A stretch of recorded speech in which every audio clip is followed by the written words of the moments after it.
Welcome to the fifth video in the Our Faith, Our Vote issue education series. My name is Jessie Quinn, and I am the communications specialist for our DC Public Policy Office. The United Church of Christ's Our Faith, Our Vote campaign is designed to equip the faith community for nonpartisan engagement in the elections through voter registration, issue education, and voter empowerment. We hope you'll use this video and others in the series to get informed about the issues at stake in the elections, issues that our faith calls us to address.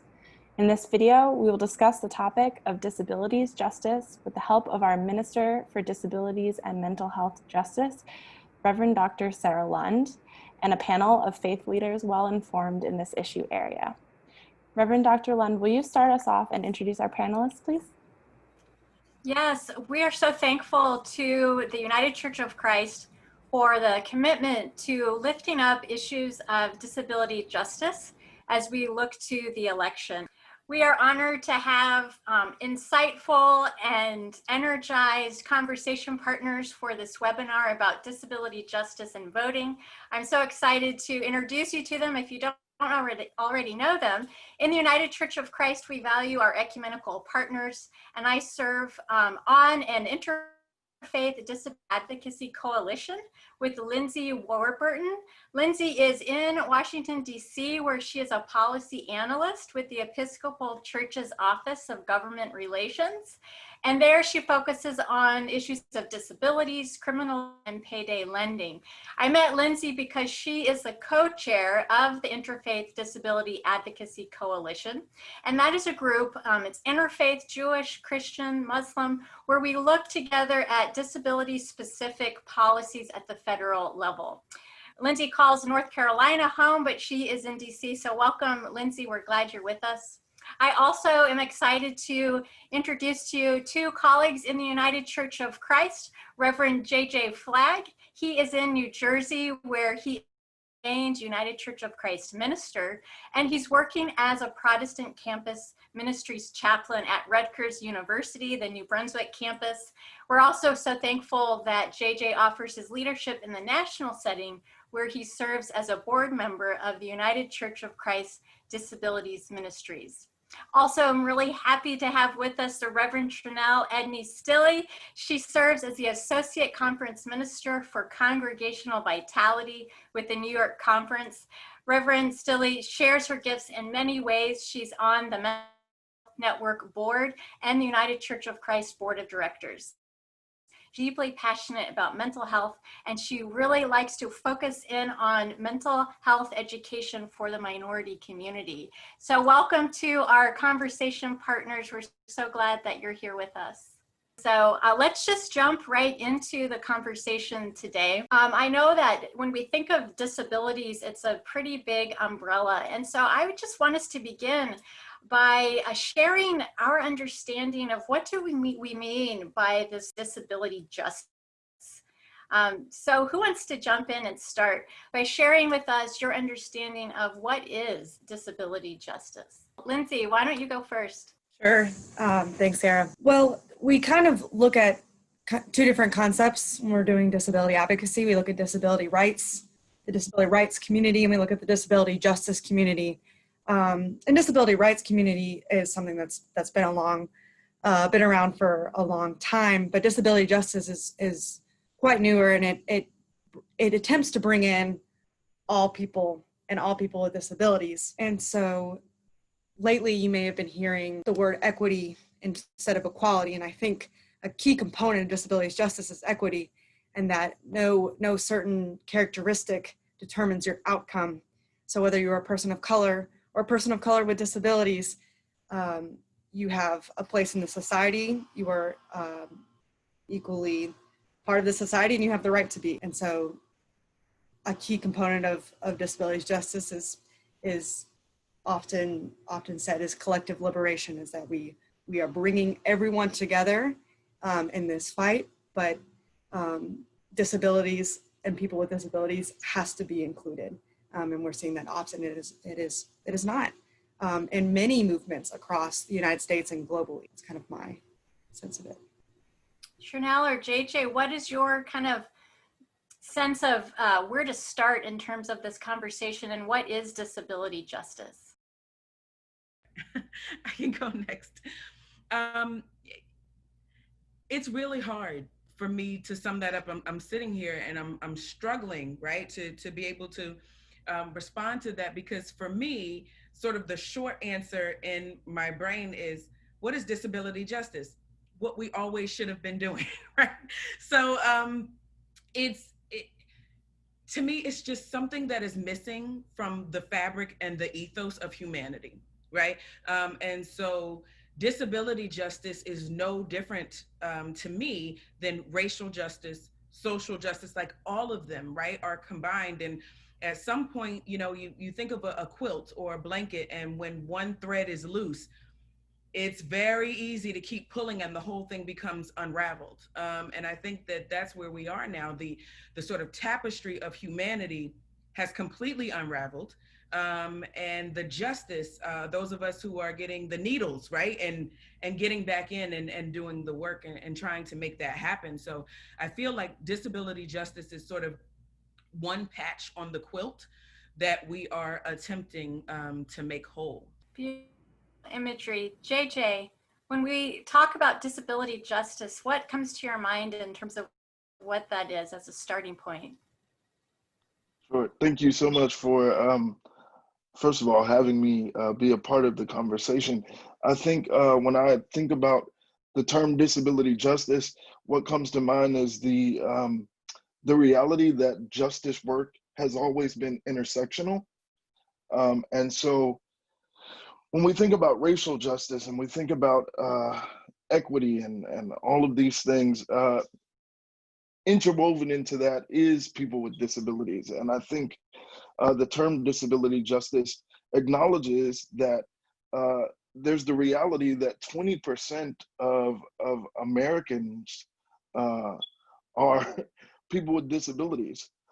That's a pretty large segment of the population. And so disability justice acknowledges that folks who have disabilities need not only equity, but access. And so it is the term that is pushing us to bring not only equity, but access to the things that every able-bodied or typical bodied person would have. So as we look at the election and getting out the vote, getting people registered, accessibility is a huge concern for us in the disability advocacy community. What are your thoughts about what's happening right now in terms of making voting accessible? I'd like to jump in. This is something that the Episcopal Church, of which I work for, we're also really involved with getting out the vote and working on better accessibility. And I think the lessons that we've learned so far is that there are a lot of things that are working and there are some things that aren't. And so when we look at accessible voting, I think we have to realize that just as disabilities are multifaceted, the way that your vote must be multifaceted, right? So it's great that we're advocating for all, mail-in voting in some aspects, but in others, that's great for people with mobility disabilities. But for blind voters, who might not want to risk going into the polling station, or they risk not having a secret ballot or the rights that they're guaranteed to by federal legislation, they need access to mail-in ballots in an accessible fashion. So for example, Virginia just passed some legislation allowing blind voters to get their ballots emailed to them, which has previously only been guaranteed to the military overseas. And so those kinds of changes, looking at various types. So some might be good for some people with disabilities and some might be with others. And so the other thing I would say is that, and again, keeping multiple options for voting open is keeping our polling places open. And that's an issue that crosses all kinds of demographics. So people with disabilities, people in Black and brown communities alike need access to polling places. And so we need poll workers, we need the numbers, and we need people who are cognizant and educated on on the needs of people with disabilities. And that can be a state-by-state thing, but if it's something that we can educate across the states, it's a universal need that we're seeing as well. Another issue related to that is transportation. Public transportation is an accessibility issue. And so having public transportation being offered, having the polling places that are open where there is public transportation, that too is a disability justice issue as well. I think when you think about the limitations around transportation and so many other things, it really presents an opportunity for the church to be the church. So many of us are trying to reimagine what it means to be the church in the midst of COVID.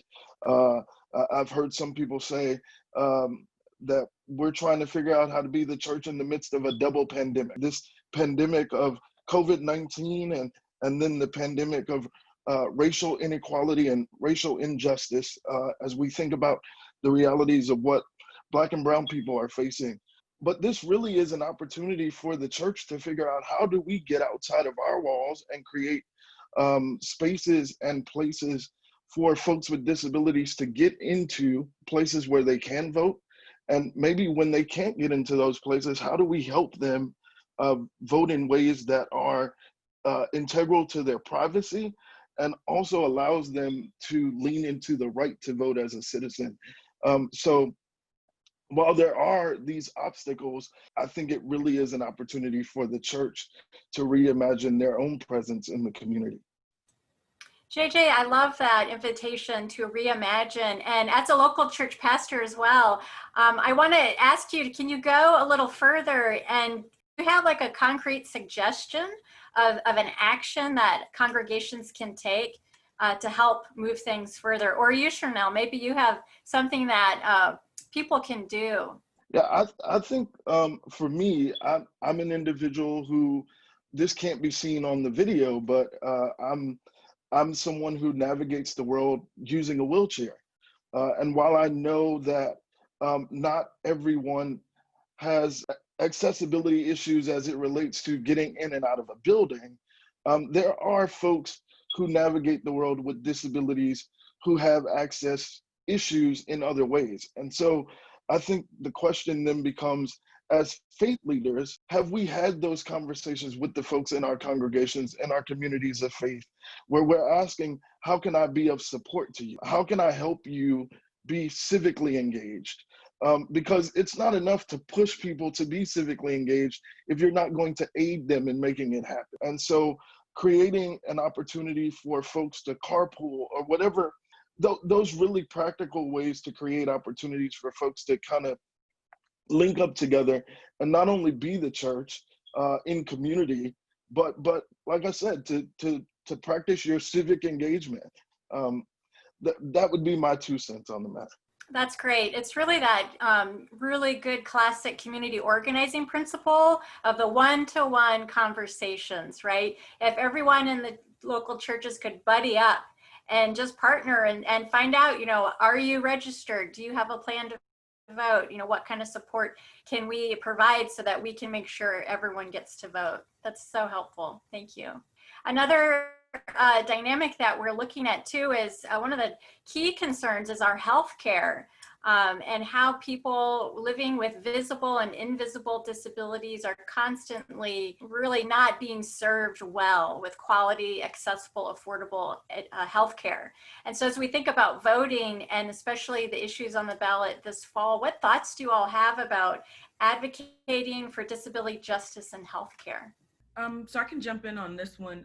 Something that I am super excited about is that one of the tickets that's running, can you notice I'm really trying to say this in a way that covers everything, but one of the teams that's running since before the election has been really forward thinking in terms of mental health and disabilities justice. I am one of those people who is not impressed when once we know who you are on a public stage, you all of a sudden have opinions about justice. Sort of let the record speak for itself. And I have researched sort of the mental health awareness and policy awareness and sort of intuitiveness of the 4 candidates.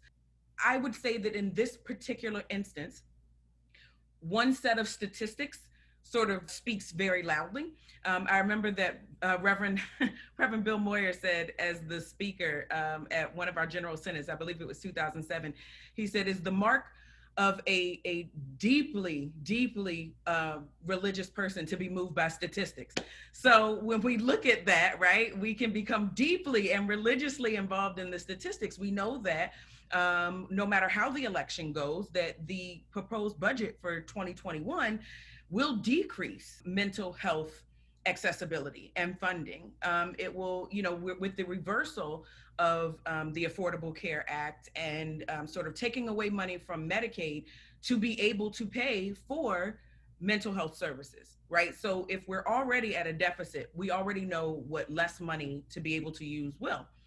Conversely, although the other team that is now running with our current administration, although they have a policy and we can read up on it, it's controversial in and of itself, right? So it's sort of not enough to be able to say which one is talking about mental health. We really have to look at the brass tacks of it.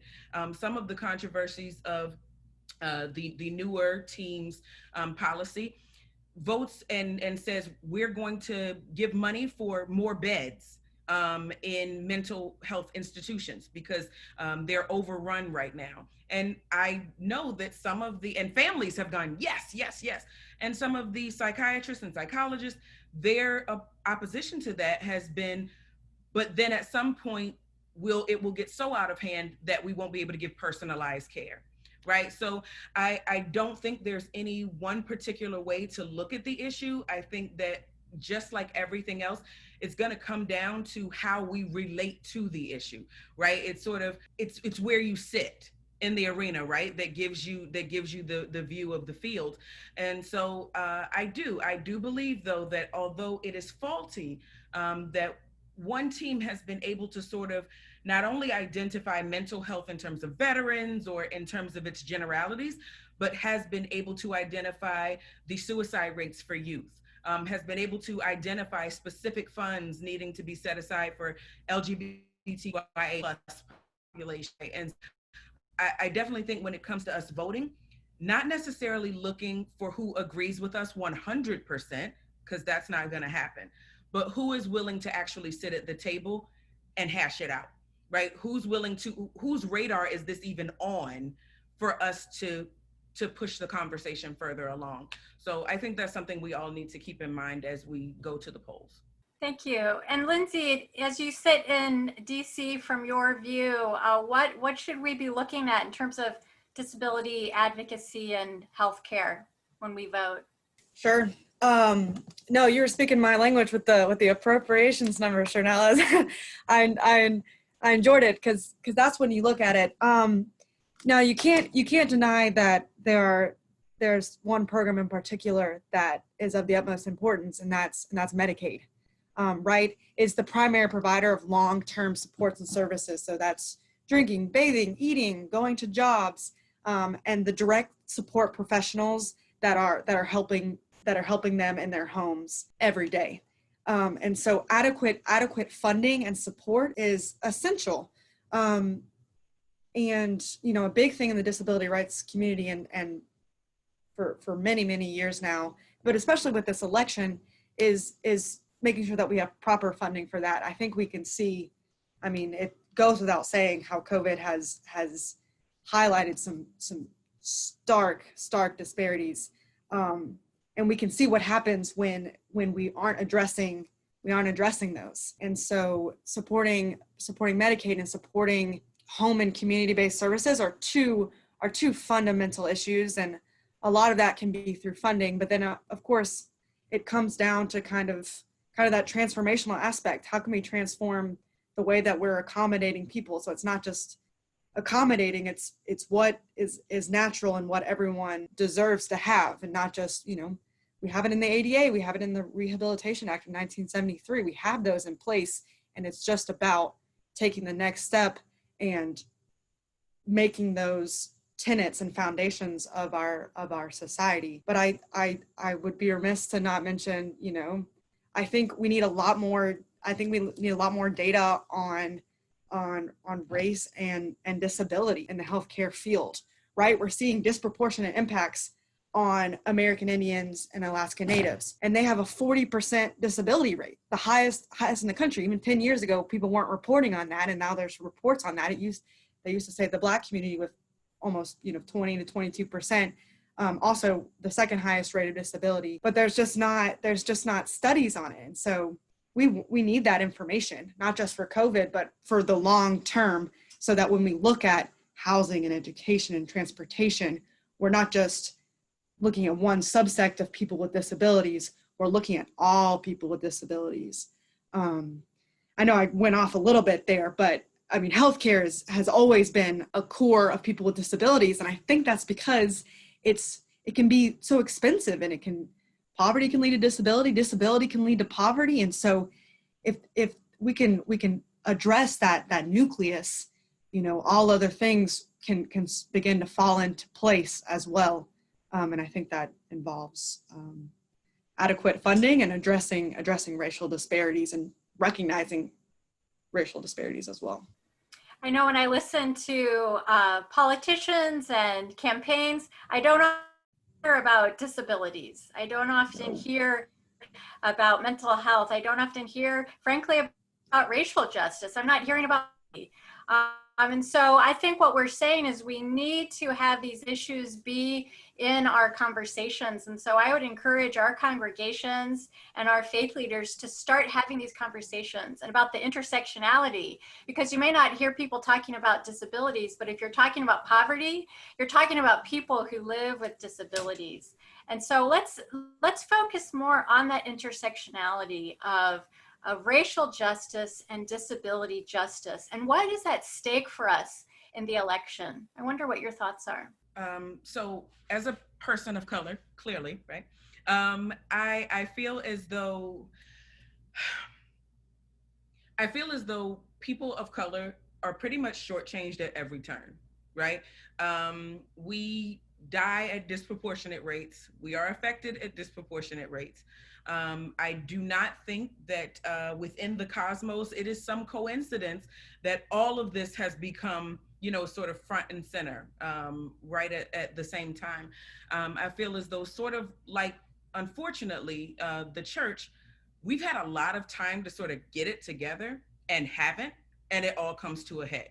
And I don't really see how we can look at the issues of the world and not see how it also highlights the shortcomings of we as the faith communities. So when it comes to racial justice and the intersectionality of disabilities justice, there is such a thing, right? Whether we agree with it or not, there is such a thing as even racial trauma.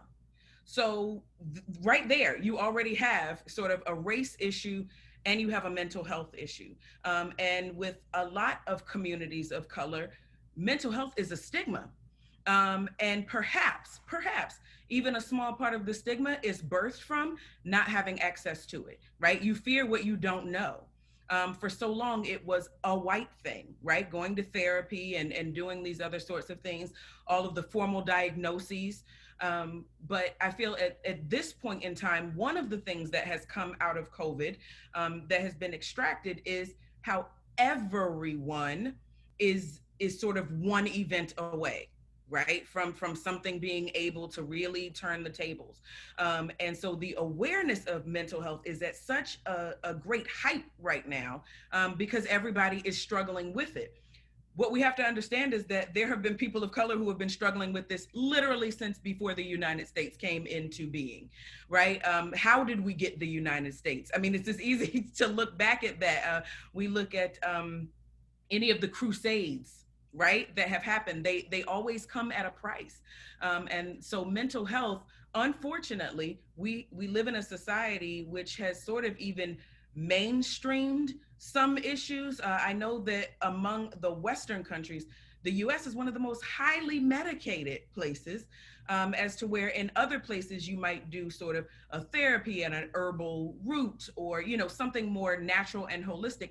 Our first go-to is medication, which I don't know how well we look at how some medications cause other issues, right? So then you have to be on 3 medications for one situation, not to mention if you can't even afford the 3 medications. So, you know, it's just this ball and cycle that continues.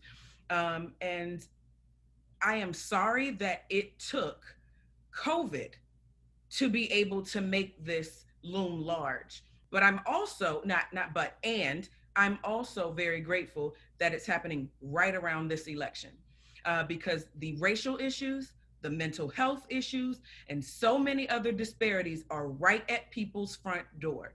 And since they couldn't see it before from where they sat, oh, they see it clearly now, and it becomes its own issue. It's almost not waiting for the candidates to bring it up. It's bringing itself forefront. And so, yeah, I see that as a intersection there. And it goes back to core faith value is that everyone's created in the image of God.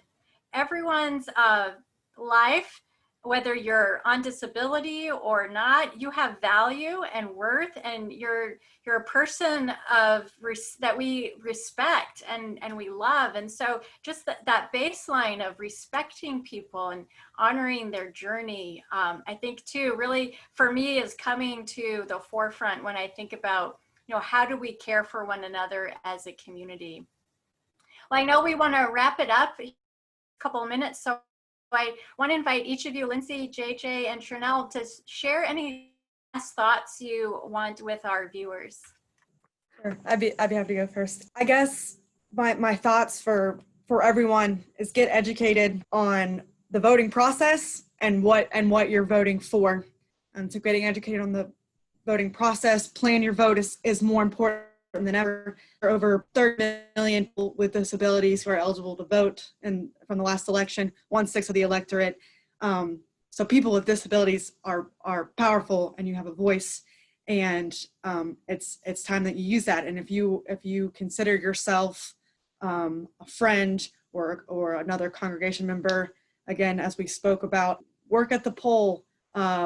Help your neighbor find a polling place, or help them vote, or give them the education they need should it be inaccessible. It's extremely important. And again, the racial justice aspect is so specific, and I think that two identities, Black and disability, we can learn a lot. Those are two powerful lenses to see the world. And the combination of the both is also powerful. And so if we invest in that and we encourage others to lift their voices, as you said, people aren't talking about disability issues.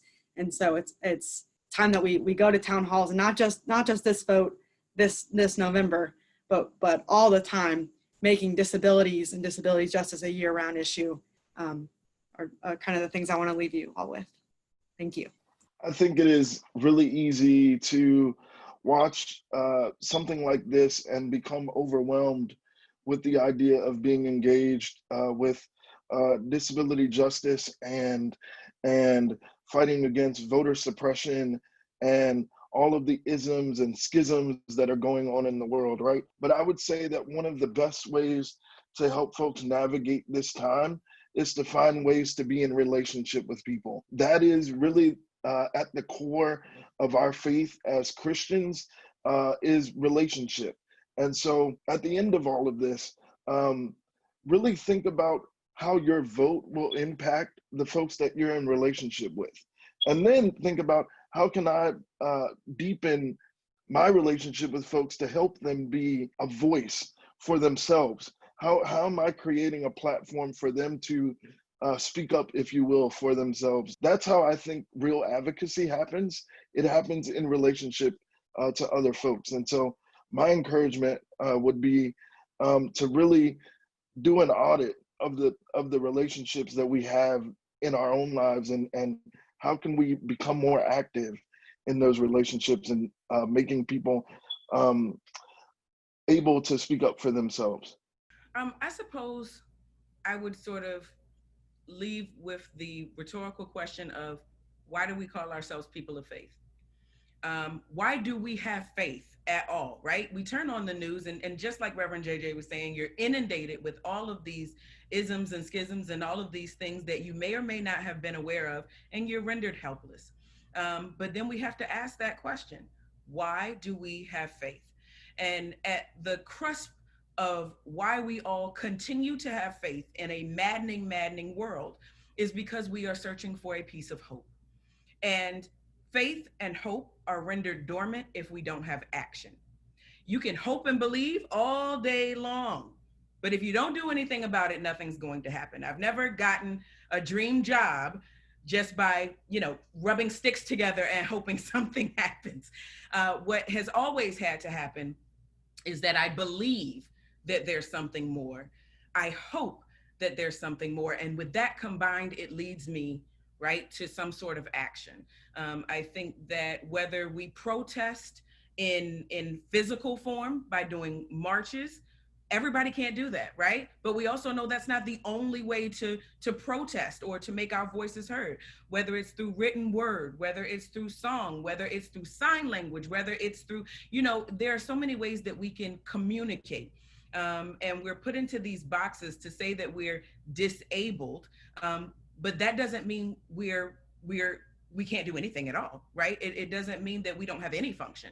It just means that we function differently. So we each need to sort of tap into our faith and our hope and figure out in what ways can we take action that can help to make the world the place that we want it to be. I am so inspired by the witness and words you all have shared today. Lindsey, I want to thank you. You're in DC, and you're leading us in our Interfaith Disability Advocacy Coalition. Thank you. Look that up on the internet. Look at the website. JJ, you're in New Jersey. We thank you for your leadership and your ministry with the Disabilities Ministries. Look that up on the website, Disabilities Ministries, United Church of Christ. We have wonderful accessible curriculum and programs. And to you, Shernell York, we thank you for your leadership. We see the skyline, it's gorgeous. Thank you for serving and leading us in the UCC Mental Health Network, has the WISE curriculum. Our churches can become welcoming, inclusive, supportive, engaged for mental health. Thank you for serving on our National Board of Directors. And Jesse, there in DC, you made this possible. So thank you for all the work that you do. Let's get out to vote. Thank you. Thank you, Sarah. And thank you so much to all of you. I have learned from this and I feel energized by this webinar. So thank you so much for all of you for participating. And thank you to those watching this video in the Our Faith, Our Vote issue education series.